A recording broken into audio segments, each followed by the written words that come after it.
जय हिंद दोस्तों, स्वागत है आपका। आज के जेटेड क्लास में हम लोग देखने वाले हैं ईवीएस से पूछे जाने वाले प्रश्नों को। आप यहाँ देख सकते हैं सारे प्रश्न आपकी एनसीईआरटी बुक से लिया गया है। ठीक है, सारे प्रश्न एनसीईआरटी बुक से लिया गया है जो आपकी परीक्षा के लिए बहुत ही इम्पोर्टेंट होने वाली है। तो चलिए स्टार्ट करते हैं और देखते हैं कि कौन कौन से प्रश्न इसमें लिया गया है। पहला प्रश्न देखिए, पहला है कि निम्नलिखित में से सत्य कथन चुनिए। निम्नलिखित में से सत्य कथन आपको चुनना है।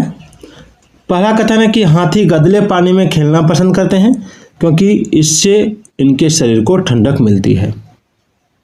हाथी पानी में खेलना पसंद करते हैं क्योंकि इससे जो है इनके शरीर को ठंडक मिलती है। दूसरा, अधिकांश हाथी दिन में लगभग 10 घंटे आराम करना और सोना पसंद करते हैं। तीसरा है 3 महीने के हाथी के बच्चे का वजन लगभग 200 किलोग्राम होता है। चौथा, अधिकांश बड़े हाथी एक दिन में लगभग 100 किलोग्राम पत्ते या झाड़ियाँ खा लेते हैं। ये सारे प्रश्न आपका एनसीईआरटी बुक से लिया गया है। अब ऑप्शन देख सकते हैं, कूट में दिया हुआ है कि कौन वाला होगा। केवल 1 और 4, केवल 2 और 4, केवल 1, 3 और 4, केवल 1 और 2। चलिए हम लोग इसके फैक्ट को समझते हैं। देखिए हाथी जो है, ठीक है, हाथी पानी में खेलना पसंद करते हैं क्योंकि इससे इनके शरीर को ठंड मिलती है, ये सही है। अधिकांश हाथी दिन में लगभग 10 घंटे आराम करना और सोना पसंद करते हैं, ये गलत है। 3 महीने के हाथी के बच्चे का वजन लगभग 200 किलोग्राम होता है, ये सही होता है। अधिकांश बड़े हाथी एक दिन में लगभग 100 किलोग्राम पत्ते या झाड़ियाँ खा लेते हैं, ये सही है। अगर आपने सीटेट का एग्जाम दिया है तो उसकी तैयारी के समय आपने ये जरूर पढ़ा होगा। चलिए आगे देखिए, आगे है कि मधुबनी चित्रकला के बारे में सही कथन चुनिए। मधुबनी चित्रकला के बारे में सही कथन चुनने के लिए कह रहा है। ठीक है, चलिए पहला कथन है कि इन चित्रों को बनाने में नील, हल्दी, फूल, पेड़ों के रंग आदि का इस्तेमाल किया जाता है। दूसरा है इन चित्रों में इंसान, जानवर, पेड़, फूल, पंछी, मछलियाँ आदि दिखाए जाते हैं। तीसरा, यह लोक चित्रकला बहुत पुरानी हो और इसका नाम मधुबनी नाम के स्थान पर पड़ा है। मधुबनी राजस्थान का अति प्रसिद्ध जिला है, ये गलत है। ये आपका हो जाएगा A, B, C। ठीक है, यानी इसका जो आंसर हो जाएगा वो हो जाएगा आपका ऑप्शन 3। चलिए आगे, कोई पक्षी पेड़ की ऊंची डाल पर अपना घोंसला बनाता है, यह पक्षी हो सकता है। कौन सा पक्षी हो सकता है? पेड़ की ऊंची डाल पर अगर कोई पक्षी घोंसला बनाता है तो वह पक्षी कौन सा होगा? तो देखिए कौवा होगा। कौवा जो है पेड़ की ऊंची डाल पर घोंसला बनाता है। ठीक है, आगे देखिए, पोचमपल्ली एक गांव है। यह गांव एक विशेष प्रकार के कपड़े की बुनाई के लिए प्रसिद्ध है और इसे भी पोचमपल्ली ही कहते हैं। यह गांव निम्नलिखित में से किसका भाग है? पोचमपल्ली गांव किसका भाग है? ऑप्शन है कर्नाटक, केरल, आगे देखते हैं और क्या दिया ऑप्शन, आंध्र प्रदेश और तमिलनाडु। तो मैं आपको बता दूं कि पोचमपल्ली जो है आंध्र प्रदेश में, कहाँ पे है?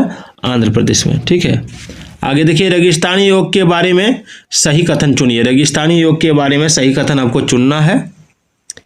रेगिस्तानी योग के बारे में सही कथन क्या है, इसको देखिए मैं बताता हूँ, आपको समझा देता हूँ।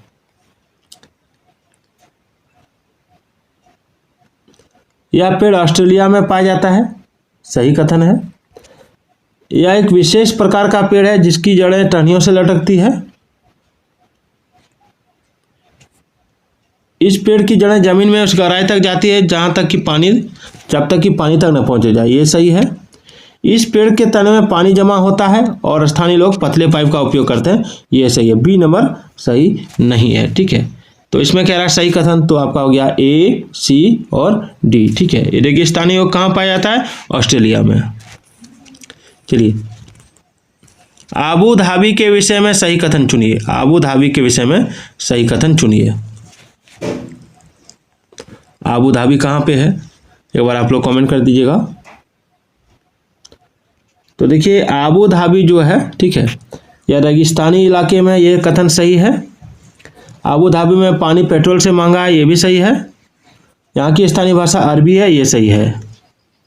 चलिए आगे देखिए, ABC इसका आंसर हो जाएगा। कुछ जानवर रात में जागते हैं। ये जानवर हर चीज को जिन रंगों में देखते हैं वे कौन से जानवर हैं? वे कौन से रंग देखते हैं। कुछ जानवर रात में जागते हैं, ये जानवर हर चीज को जिन रंगों में देखते हैं वे रंग कौन से हैं?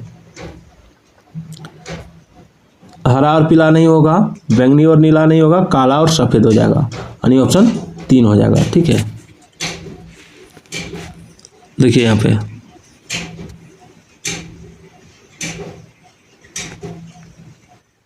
चलिए इसको मैं थोड़ा छोटा कर देता हूँ। सवाल है कि नीचे चित्र 1 से 24 घंटे की घड़ी दिखाई गई है। ठीक, चित्र दिया है क्या देख लेते हैं। चित्र नहीं दिया है, ठीक है, चित्र इसमें दिया ही नहीं तो कोई बात नहीं, हम लोग इसी तरह इसको बना लेंगे। सवाल क्या कह रहा है इसको पूरा पढ़ लीजिए। सवाल कह रहा है कि नीचे चित्र 1 से 24 घंटे की घड़ी दिखाई गई है तथा चित्र 1 व चित्र 3 में 2 जानवर एक्स और वाई के सोने के समय छायांकित भाग से दिखाए गए हैं। आप एक्स तथा वाई के सोने के समय के बारे में सही कथन चुनिए। चित्र 1, 2 और 3 चित्र इसमें नहीं दिया हुआ है। ठीक है, इसमें चित्र नहीं दिया हुआ है, इसलिए इसको अभी कैंसिल कर देते हैं। जब चित्र इसको अगले वीडियो में हम लोग देखेंगे इसका चित्र बना के। ठीक है, चलिए आगे देखिए। अगला सवाल है कि मृत सागर क्या है? मृत सागर तो ऐसा सागर जो सभी महासागरों और सागरों से ज्यादा नमकीन है, वो मृत सागर कहलाता है। ठीक है, चलिए 130 नंबर सवाल देखिए कि कक्षा 3 के विद्यार्थियों को भोजन का पाठ पढ़ाते समय अंजलि भोजन संबंधित आदतों में सांस्कृतिक क्षेत्रीय विविधता पर विशेष ध्यान देना चाहती है। तो नीचे दिए गए अधिगम अवसरों में किसके द्वारा विद्यार्थियों को वांछित जानकारी दी जा सकती है? तो यहाँ पे सवाल को एक बार और डिटेल से समझिए कि कक्षा 3 के विद्यार्थी हैं, उनको भोजन का पाठ पढ़ाया जा रहा है। अब अंजलि भोजन संबंधित आदतों में सांस्कृतिक और क्षेत्रीय विविधता पर विशेष ध्यान देना चाहती है। अब नीचे दिए गए अधिगम अवसरों में किसके द्वारा विद्यार्थियों को वांछित जानकारी दी जा सकती है? तो देखिए इसका आंसर क्या होगा।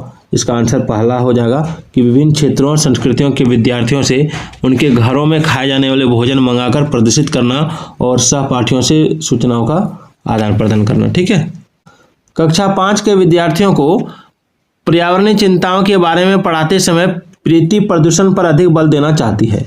अब वांछित उद्देश्य को प्राप्त करने के लिए नीचे दिए गए क्रियाकलापों में से कौन सर्वाधिक प्रभावी हो सकता है? तो देखिए विद्यार्थियों को शैक्षणिक भ्रमण पर ले जाकर किसी प्रदूषित नदी को दिखाना, ऑप्शन ये सही हो जाएगा। दूसरा कह रहा विद्यार्थियों से विभिन्न प्रकार के प्रदूषण के चार्ट बनवाकर, ये नहीं होगा। विद्यार्थियों से विभिन्न प्रकार के प्रदूषण से संबंधित समूह परियोजना पर कार्य करने के लिए कहना, ये भी नहीं होगा। किसी विशेषज्ञ को नियंत्रित करके वायु, जल और ध्वनि प्रदूषण पर भाषण। ठीक है, ये आपका हो जाएगा 1 और 4 हो जाएगा, 1 और 4। ठीक है, चलिए आगे बढ़ते हैं। आगे की ईवीएस में किसी अच्छे गृह कार्य को मुख्यतः किस पर केंद्रित होना चाहिए? ईवीएस में किसी अच्छे गृह कार्य को मुख्यतः किस पर केंद्रित होना चाहिए? मास्टरी लर्निंग, पुनरावृत्ति और प्रबलीकरण, विस्तृत अधिगम के लिए चुनौतियां और उत्तेजना, समय का सदुपयोग क्या होगा? तो देखिए इसका आंसर होगा ऑप्शन 3, विस्तारित अधिगम के लिए चुनौतियां और उत्तेजना। आगे बढ़ते हैं। अगला सवाल है कि शालिनी ने कक्षा 4 विद्यार्थियों को विज्ञान केंद्र दिखाने के लिए शैक्षणिक भ्रमण की योजना बनाई है। ठीक है, नीचे दिया गया कौन सा सामान्य निर्देश इस भ्रमण के लिए अप्रासंगिक है? अप्रासंगिक मतलब नेगेटिव है, यानी इस भ्रमण के लिए सही नहीं है।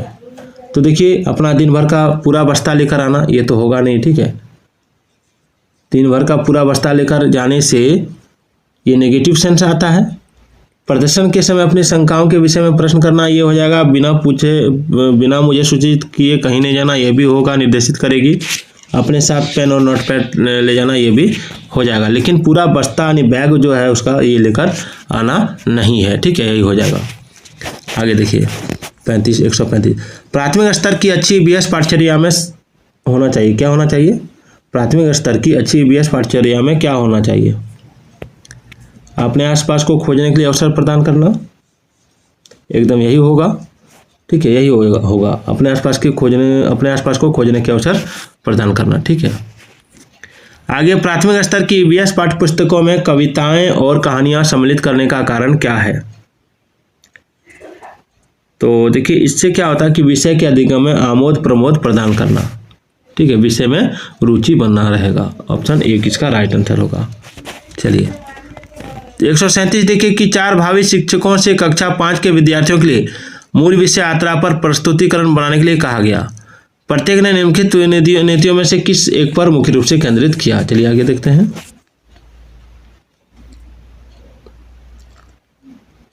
यहाँ पर देखिए प्रत्येक ने क्या क्या किया है। कह रहा है कि विद्यार्थियों से यात्रा में उपयोग किए गए विभिन्न साधनों के अनुभवों का वर्णन करने के लिए करना, ये हो जाएगा, ठीक है। Option 4 is the right answer. आगे है कि कक्षा 5 की ईवीएस की पाठ्य पुस्तक के किसी पाठ में सोचिए और चर्चा कीजिए कि भाग में नीचे दिया गया कथन लिखा है। यदि आपके गांव अथवा शहर में 1 सप्ताह तक पेट्रोल अथवा डीजल ना हो तो क्या होगा।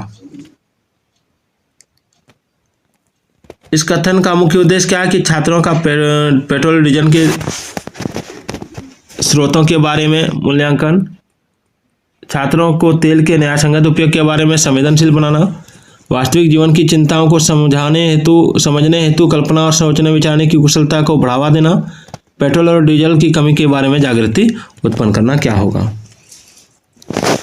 चलिए इसमें हमको लगता है कूट दिया रह सकता है। चलिए कूट नहीं दिया है, इसका आंसर हो जाएगा आपका